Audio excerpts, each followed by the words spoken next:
Now I want to bring on Dr. Xiaoxu Lin. Dr. Lin is a former Army captain for the United States Army. Also was a researcher and a virus hunter in his Army days. Dr. Lin, can you tell us the daily life of the Chinese people, and particularly people that have a spiritual direction, someone like the Falun Gong? We've already had people, house Christians in the underground Catholic Church. We're going to have Uyghurs later and Tibetan Buddhists. But I want to talk about the Falun Gong, a spiritual practice of many, many people in China. What is daily life under the dictators of the Chinese Communist Party like? Yeah, so Falun Gong is a Buddhist Qigong. Was originated from ancient Chinese culture, and it was opened to the public in 1992. And because it's tremendous health benefit, so it quickly gained its popularity in the 90s. By 1999, it reached more than 70 million people in China. So at the time, before the crackdown started in July 1999, there are so many Chinese people enjoying this exercise and get benefit from it. But the Chinese communist regime launched the persecution on July 99 simply because this group is so large, even bigger than the Communist Party. So after the crackdown started, people suffered tremendously under this brutal crackdown. So many people lost jobs, so many people involuntarily disappeared, so many people kidnapped, so many people were put into labor camp, detention centers, and got even killed. And also one of the biggest crime has been exposing that the Chinese Communist Party did is forced organ harvesting. And Falun Gong practitioners are the major victim for these evil practice of organ harvesting. So we know that last year, the Independent China Tribunal already made a final judgment.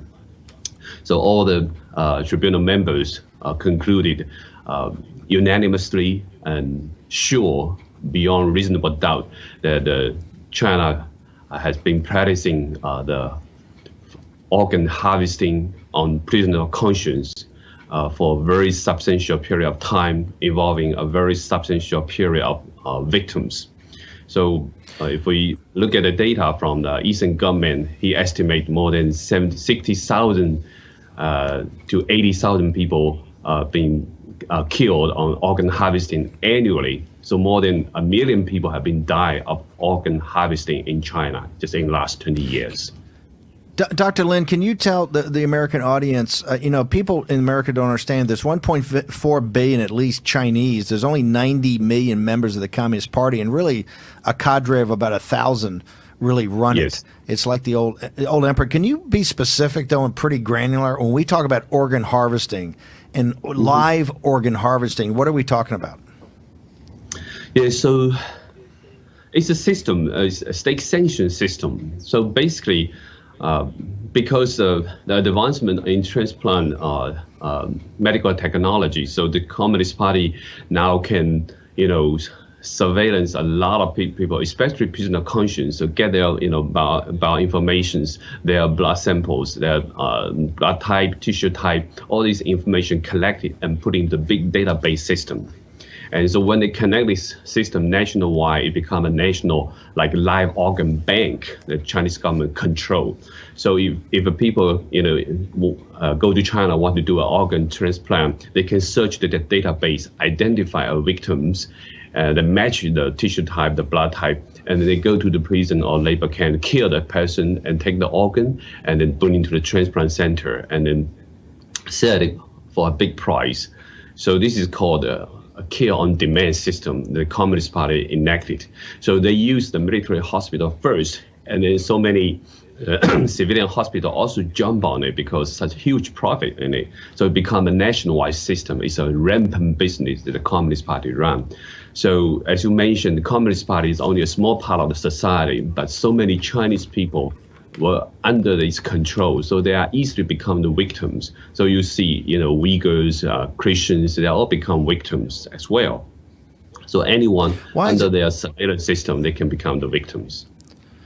We got to bounce here, but I have a question. Why was it particularly the Falun Gong? It seemed to trigger the Chinese Communist Party leadership. The put down. Obviously, the Uyghurs has been brutal. the underground house Christians have been brutal, the Tibetan Buddhists have been, the Catholic Church has been brutal. It's all been brutal. But it seemed like they particularly singled out the Falun Gong. What was it about the Falun Gong that triggered the CCP? So, a very good question, because in the 80s and 90s, the Qigong, different type, Buddhist Qigong, Taoist Qigong was so popular in China. And Falun Gong was particularly popular. And because it's not just a Qigong, you also have spiritual teaching, right? So you help people to improve their spirituality. So it's focused on teaching of truthfulness, compassion, and tolerance. So Communist Party is particularly scared that people have their own independent thinking. So many of Falun Gong practitioners, they follow this teaching. They got their own independent thinking. They have their own spiritual belief. So they don't trust the Communist Party, basically, and they want to improve themselves. So Communist Party feel this is a huge threat with a large population. And so in that way, they decided to crack down the whole group because the Communist Party feel they cannot control such a larger group. Yeah, so it's one of the biggest threats to the Communist Party's control, because they always rely on the violence and also the mind control, the ideology, brainwashing for people. But the Falun Gong is naturally resist to this brainwashing. So Communist Party has been successful, like infiltrating in different democratic movements, other smaller groups, or other different minority groups. But for Falun Gong, because it covers so many a large population in China, regardless it's ethnic group or many Han ethnic people, even the Communist Party member, they are practicing Falun Gong, so they feel the Falun Gong is already inside the communist system as well. They feel the threat, so that's why the Communist Party decide to crack down. Dr. Lin, we got to bounce. Do you have a Twitter handle that people can start to follow you? Do you have a way that people get access to you?